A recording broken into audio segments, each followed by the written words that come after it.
Hello students, I'm back with another YouTube video. The topic of today's video is equilibrium level. That is, how to determine the equilibrium between the aggregate demand and aggregate supply. Let's understand this concept. Equilibrium level.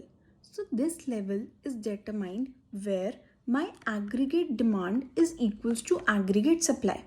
किसी भी economy में जब demand और supply equal होगी तो वहाँ पर हमारा इक्विलिब्रियम आता है. सिंस हम मैक्रो लेवल पे डील कर रहे हैं तो हम हमारी पूरी इकोनॉमी लेते हैं, मतलब the demand of the whole economy, that is aggregate demand, and similarly हम एग्रीगेट सप्लाई लेते हैं. और जहाँ पर भी ये दोनों इक्वल होते हैं हम क्या कहते हैं, वो हमारा इक्विलिब्रियम लेवल है. Also aggregate demand is equals to consumption plus investment and aggregate supply is equals to consumption plus savings. If I cancel out consumption on both the sides, I will get investment is equals to saving. और यहाँ से आता है हमारा दूसरा तरीका equilibrium level को determine करने का. मतलब हम ये कहते हैं कि हमारा इक्विलिब्रियम लेवल फर्स्टली उस सिचुएशन पे होता है जहाँ पर मेरा एग्रीगेट डिमांड इक्वल होता है एग्रीगेट सप्लाई के. सेकंड, मेरा इक्विलिब्रियम लेवल वहाँ भी होता है जहाँ मेरी इन्वेस्टमेंट इक्वल होती है सेविंग्स के. So we have two approaches to calculate equilibrium level. The first approach is known as ADAS approach and the second approach is known as SI approach to calculate equilibrium level. In your exam अगर equilibrium level का question आता है, this is more preferable. अगर teacher specifically question देते हैं कि SI approach से ही करना है, then you will choose this one. So let's start with the ADAS approach first. So in ADAS approach, as the name suggests, ADAS approach. So let's first talk about the schedule in this approach.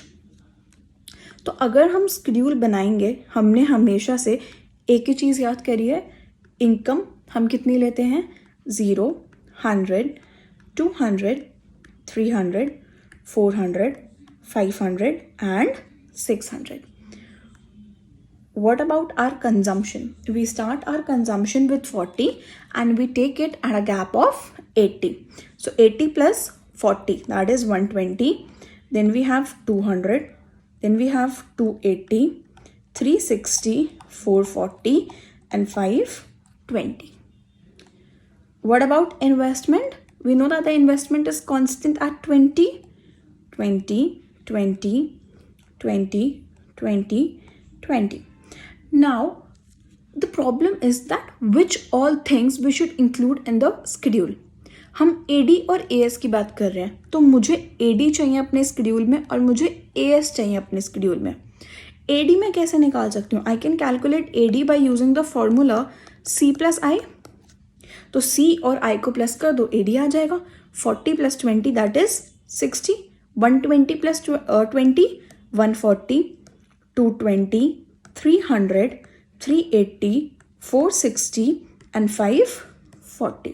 यह आया मेरा AD. Now अब मुझे निकालना है AS. AS निकालने के लिए मुझे क्या चाहिए? AS निकालने के लिए मुझे चाहिए C plus S.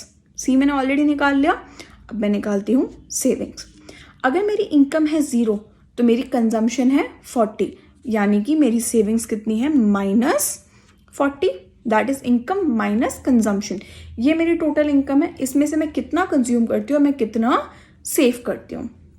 Then moving forward, income अगर है मेरी 100 तो मेरी कंजम्पशन है 20, which means my savings is -20.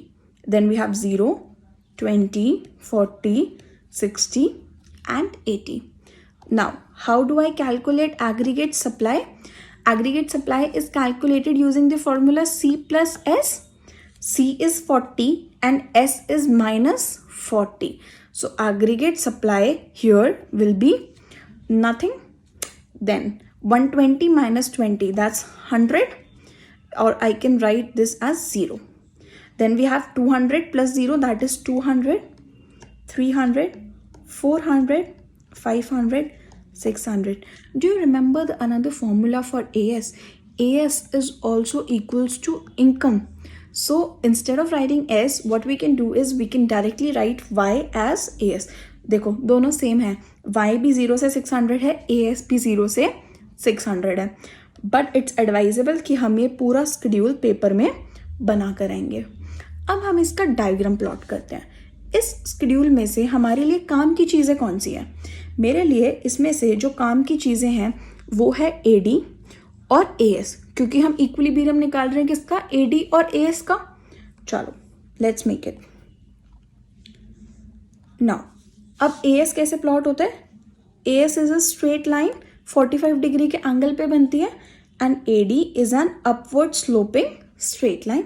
This is my AD. जहाँ पर ये दोनों कट करते हैं, यानी कि ये वाला पॉइंट, ये पॉइंट मेरा इक्विलिब्रियम का पॉइंट है, where my AD is equals to AS. This is my x axis, this is my y axis, this is 0, this represents income and this represents AD. अब इक्विलिब्रियम से पहले की कहानी और इक्विलिब्रियम के बाद की कहानी. इक्विलिब्रियम से पहले मुझे दिख रहा है कि AD is more than AS. देखो AD का ये जो कर्व है ये ऊपर है और AS का कर्व नीचे है, तो इससे मुझे पता चल रहा है कि AD ज़्यादा है AS से. इक्विलिब्रियम के बाद देखो AS ज़्यादा है AD से, क्योंकि AS का कर्व ऊपर है और AD का कर्व नीचे है. तो इक्विलिब्रियम से पहले क्या सीन होता है? बिफोर इक्विलिब्रियम पहला केस क्या होता है? जब मेरा AD ज़्यादा है AS से. तो इस सिचुएशन पे एक्चुअली होता क्या है? देखो यहाँ पर डिमांड ज़्यादा है as compared to the supply. इसका क्या मतलब है? इकोनॉमी में जितने भी लोग हैं वो गुड्स की डिमांड कर रहे हैं, लेकिन प्रोड्यूसर्स के पास इतना सप्लाई है ही नहीं उनको देने के लिए. अब वो क्या करेंगे? प्रोड्यूसर्स के पास स्टॉक कम पड़ रहा है, तो वो उस स्टॉक को अब बढ़ाने की कोशिश करेंगे. अगर उनको स्टॉक बढ़ाना है, इसका मतलब क्या करना है? अल्टीमेटली उनको अपनी प्रोडक्शन को इंक्रीज करना है. प्रोडक्शन इंक्रीज करने के लिए उनको अपना आउटपुट और अपना एम्प्लॉयमेंट बढ़ाना पड़ेगा. उनको और लोग लेकर आने पड़ेंगे, और लोग हायर करने पड़ेंगे जो उनके लिए गुड्स प्रोड्यूस करेंगे. And this process will go on till the point AD is equals to AS. ये सिचुएशन होती है जब AD ज़्यादा है AS से. डिमांड ज़्यादा है, प्रोड्यूसर्स के पास इतना सामान नहीं है, तो प्रोड्यूसर्स और सामान प्रोड्यूस करेगा, अपनी एम्प्लॉयमेंट बढ़ाएगा, अपना आउटपुट बढ़ाएगा. और किस पॉइंट तक बढ़ाएगा? जब तक मेरा AD इक्वल्स टू AS नहीं हो जाता. सिमिलरली अगर हम दूसरी सिचुएशन की बात करें, यानी कि वो सिचुएशन जिसमें मेरा AD कम है AS से. ये कौन सी सिचुएशन है? मतलब अब लोग डिमांड नहीं कर रहे, या बेसिकली जो डिमांड कर रहे हैं वो मेरी सप्लाई से कम है. इसका क्या मतलब है? अगर वो सप्लाई से कम है, अब प्रोड्यूसर के पास स्टॉक बच जाएगा. प्रोड्यूसर को स्टॉक सेल ही नहीं हो रहा. प्रोड्यूसर ने स्टॉक बना के तैयार कर दिया, लेकिन उसको कोई खरीद ही नहीं रहा. अब क्या करें हम? तो प्रोड्यूसर्स के पास स्टॉक है और वो उसकी प्रोडक्शन को रोक देगा, वो प्रोडक्शन कम कर देगा या उस प्रोडक्शन को रोक देगा कि पहले मेरा जो सामान ऑलरेडी बना हुआ है ये वाला सामान सेल हो जाए, उसके बाद मैं आगे का सामान बनाऊंगा. तो वहाँ पर मेरी प्रोडक्शन क्या हुई? कम हो गई, या फिर मेरी प्रोडक्शन स्टॉप हो गई, राइट. एंड ये तब तक होगा जब तक एग्रीगेट डिमांड वापस इक्वल्स टू एग्रीगेट सप्लाई नहीं आ जाता. अब प्रोडक्शन कम करने के लिए जब उसने प्रोडक्शन रोक दी, तो हो सकता है उसको अपने कुछ एम्प्लॉयज़ को निकालना पड़ जाए ऑर्गेनाइजेशन में से. प्रोडक्शन नहीं हो रही, आउटपुट नहीं बन रहा, तो वो एक्स्ट्रा लेबर, एक्स्ट्रा एम्प्लॉयज़ क्यों रखेगा? वो उनको निकाल देगा. सो अपनी आउटपुट और एम्प्लॉयमेंट अल्टीमेटली वो कम करेगा. एंड कब तक करेगा? जब तक aggregate demand equals to aggregate supply नहीं होता. And then we have the third situation, that is where my aggregate demand is equals to my aggregate supply. ये कौन सा सिचुएशन है मेरी? This is the situation of equilibrium, जहाँ पे सारी चीज़ें परफेक्ट है. Hope the concept is clear. Still, if you have any doubt, do let me know in the comment box and I'll surely take up your doubt. Thank you so much for watching the video and do subscribe to my channel.